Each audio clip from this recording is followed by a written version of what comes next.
आपको अपने गोल पाने के लिए पागल बनना पड़ेगा, क्योंकि इतिहास स्कूल के टॉपर नहीं बल्कि सनकी इंसान रचते हैं। All of you, good morning. Today will be discussion about subject science biology lesson 2 श्वसन। आज बहुत बड़ा मज़ा आने वाला है क्योंकि श्वसन चैप्टर है जो बहुत ही इम्पोर्टेंट चैप्टर है और इस इम्पोर्टेंट चैप्टर में आपको इम्पोर्टेंट सिर्फ क्वेश्चन ही बताएंगे। तो चलिए बिना टाइम एक्सपेंड किए हुए आप मेरी पूरी वीडियो को देखिए। हम पूरी विश्वास के साथ कह देते हैं कि आपको ज़रूर समझ में आएगा और याद भी यहीं पे हो जाएगा। पहला क्वेश्चन की ओर चलते हैं। पचे हुए भोज्य पदार्थ से ऊर्जा का उत्पादन किसके द्वारा होता है?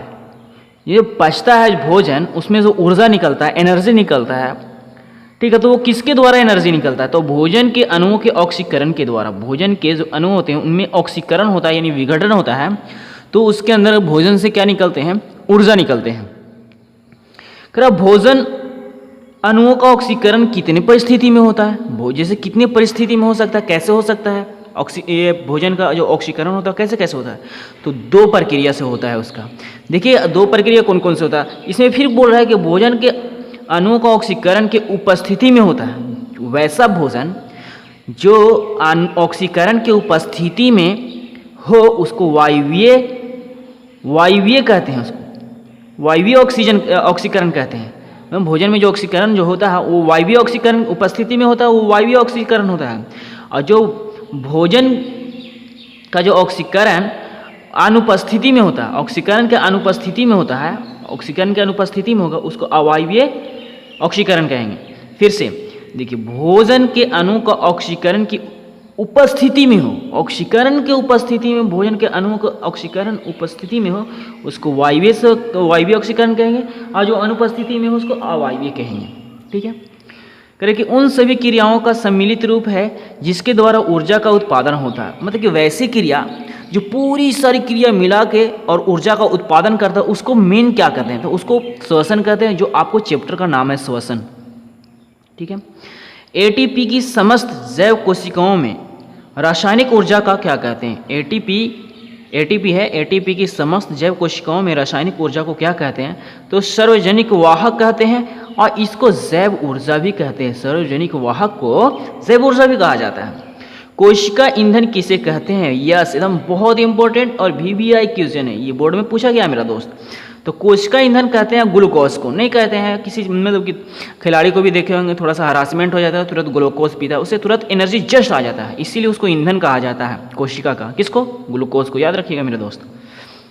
8वां क्वेश्चन है, पौधों में गैस का आदान प्रदान किस क्रिया के द्वारा होता है? तो पौधों में जो गैस का आदान प्रदान जो होता है मेरे दोस्त, जैसे कि कार्बन डाइऑक्साइड लेता है और ऑक्सीजन को छोड़ता है, तो ये सब गैस है ना, ये सब गैस का आदान प्रदान होता है। कैसे? तो विसरण के द्वारा होता है। कैसे होता है? विसरण के द्वारा। ये भी आपको ऑब्जेक्टिव, बिहार बोर्ड के ऑब्जेक्टिव में आया हुआ है। चलिए नेक्स्ट क्वेश्चन की ओर आते हैं। जंतु में सामान्यतः कितने प्रकार के श्वसन होते हैं? भाई जंतु अलग अलग प्रकार के होते हैं, तो उनके श्वसन में भी, श्वसन की जो क्रिया भी होगी तो अलग अलग प्रकार की होगी। तो ऐसे तो जंतु में प्रमुख 3 ही प्रकार से श्वसन की क्रिया होती है। जो पहला हम आपको बता दें कि सबसे पहले ट्रैकिया।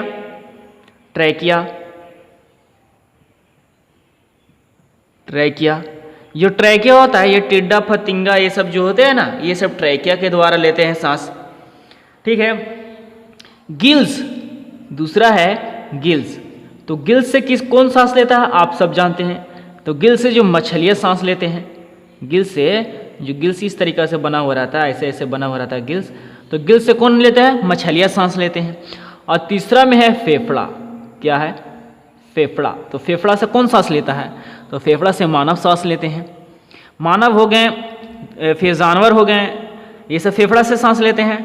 टिड्डा फतिंगा ट्रैकिया से सांस लेता है, और गिल्स से मछलियाँ सांस लेते हैं। ये भी ऑब्जेक्टिव में क्वेश्चन आएगा कि मछली कैसे सांस लेता है या किसके द्वारा सांस लेता है, तो आप बोलिएगा कि गिल्स के द्वारा सांस लेता है। चलिए ये आपको क्वेश्चन समझ में आ गया होगा। मुख गुहा के ठीक ऊपर स्थित क्या होता है? तब मुख गुहा यानी मौत के ऊपर क्या होता है? जहाँ से हम खाना के लिए शुरू करते हैं, खाना को डालते हैं मुंह में, तो उसके ऊपर क्या होता है, तो नासिक होता है जिसको नाक कहते हैं। ट्रैकिया का व्यास, ट्रैकिया के व्यास करीब कितना होता है, तो ट्रैकिया का व्यास होता है 16 mm होता है, और जो उसका लंबाई होता है, ट्रैकिया का जो लंबाई 11 सेंटीमीटर होता है। याद रखिएगा दोस्त। निश्वास द्वारा कौन सा गैस निकलता है, निश्वास द्वारा कार्बन डाइऑक्साइड यानी CO2 निकलता है। जैसे और कैसे खींचे सांस, अगर जैसे ही खींचते हैं तो बाहर से ऑक्सीजन आता है, और खींचने के बाद जस्ट जो छोड़ते हैं मुंह से या नाक से जो निकालते हैं गैस, वो होता है कार्बन डाइऑक्साइड, उसी को कहा जाता है निश्वास गैस। ठीक है। मनुष्य के फेफड़े में करीब कितना वायु पाया जाता है, तो मनुष्य के फेफड़े में वायु पाया जाता है 3 × 10⁸। ठीक है। मनुष्य का फेफड़ा का कहाँ स्थित होता है, या मनुष्य का फेफड़ा है वो कहाँ रहता है, पैर में रहता है, नाक में रहता है, मुंह में रहता है, कहाँ पे रहता है, तो ये पैर में, नाक में, मुंह में नहीं, वक्ष गुहा में रहता है। वक्ष गुहा कहने का मतलब जो पसली है ना, हम लोग पसली के अंदर रहता है। दिल हो गया, फेफड़ा हो गया, ये सब हो गया, सो कहाँ रहता है, सो मतलब कि वक्ष गुहा में रहता है, यानी पसली पिंजर में रहता है। श्वसन कितनी क्रियाओं का सम्मिलित रूप है, तो श्वसन 2 क्रियाओं का सम्मिलित रूप है। पर श्वास की विपरीत दूसरी क्रिया को क्या कहते हैं, तो उच्छ्वास कहते हैं। पर श्वास की विपरीत दूसरी क्रियाओं को उच्छ्वास कहते हैं। मनुष्य में सांस लेने और छोड़ने की क्रिया को क्या कहते हैं, श्वासोच्छ्वास कहते हैं। जैसे मनुष्य सांस लिया और उसको छोड़ा, वो उसको भी तो कुछ कहते होंगे ना, तो उसको श्वासोच्छ्वास कहते हैं। अवायवीय श्वसन कोशिकाओं के किस भाग में होता है, तो अवायवीय श्वसन जो कोशिकाओं के होता है बाबू, सो कोशिका द्रव में होता है। याद रखिएगा। ये क्वेश्चन देखिए, पौधे में जो गैस का आदान प्रदान होता है सो रंध्र के द्वारा होता है। अरे भाई रंध्र में बताता हूँ रंध्र कैसा होता है। एक सेकंड। ये जो मान लिया जाए कि इस तरीक़ा से जो पत्तियाँ रहती है, इस तरीक़ा से पत्तियाँ रहती है, तो पत्तियाँ में जो रंध्र रहता है, छोटे छोटे छिद्र को क्या कहते हैं हम लोग, रंध्र कहते हैं। इस तरीक़ा से रहता है छिद्र, जो हम नग्न आँखों से देख नहीं सकते हैं। तो ये इसके द्वारा ही पौधे गैस का आदान प्रदान करते हैं। गैस का आदान प्रदान तो रंध्र से भी होता है। एक बात याद रखिएगा कि पुराना बीज है, जो पुराना बीज का जो शाखा हो गया, जो मतलब तना हो गया, उसको जो तना से भी वो सांस लेता है, शाखा तना से भी वो सांस लेता है, उसमें छिद्र हो जाता है, उससे भी सांस लेता है, गैस का आदान प्रदान करता है। नेक्स्ट क्वेश्चन है दोस्त, श्वसन की क्रिया से खाद्य पदार्थ, श्वसन की क्रिया से खाद्य पदार्थ का क्या होता है, तो श्वसन की क्रिया से खाद्य पदार्थ का विघटन होता है।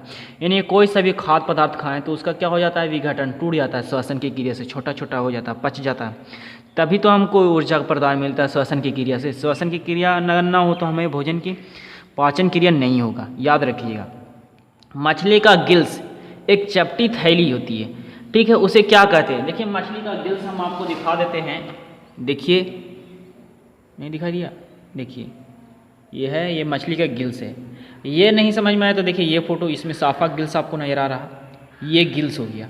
ठीक है, तो हम आपको बता दें कि जो मछली का गिल्स है वो चपटी थैली होती है, उसे क्या कहते हैं, चपटी थैली को क्या कहते हैं, तो चपटी थैली को दोस्त कहते हैं गिल्स कोष्ठ कहा जाता है। चपटी थैली को गिल्स कोष्ठ कहा जाता है। श्वसन एक कैसी क्रिया, श्वसन है वो कैसी क्रिया, तो श्वसन है सो अपचयी क्रिया है। कोई सा ये BBI क्वेश्चन है, ये बिहार बोर्ड में एकदम पूछता है क्वेश्चन। अपचयी क्रिया, श्वसन एक कैसी क्रिया, अपचयी क्रिया है। मनुष्य का दायां और बायां नासिका वेश किसके द्वारा एक दूसरे से पृथक होता है, दो होता है। नाक का जो छेदा होता है वो दो होता है। तो कह रहा है वो किसके द्वारा अलग होता है। कभी किसी का ना देखे हैं कि दोनों हॉल एक ही में मतलब मिलता जुलता है, नहीं, वो जो होता है पट्टी होता है, वो पट्टी होता है सो नासिका पट्टी कहलाता है। ठीक है, मनुष्य का दायां बायां नासिका वेश किसके द्वारा पृथक होता है, यानी अलग होता है, तो नासिका पट्टी के द्वारा। याद रखिएगा। मनुष्य के ट्रैकिया में क्या पाया जाता है, मनुष्य के ट्रैकिया में क्या पाया जाता था, उपस्थित के बने अनुवलय, यानी कि देखो उसमें अनुवलय पाया जाता है। ट्रैकिया में जो है उसमें अनुवलय इस तरीका से मतलब पाया जाता है मनुष्य। श्वसन की ऑक्सीकरण की क्रिया किसके संपन्न में होती है, तो माइटोकॉन्ड्रिया के संपन्न में श्वसन की क्रिया क्या होती है, संपन्न होती है। याद रखिएगा, ये भी क्वेश्चन आया हुआ है।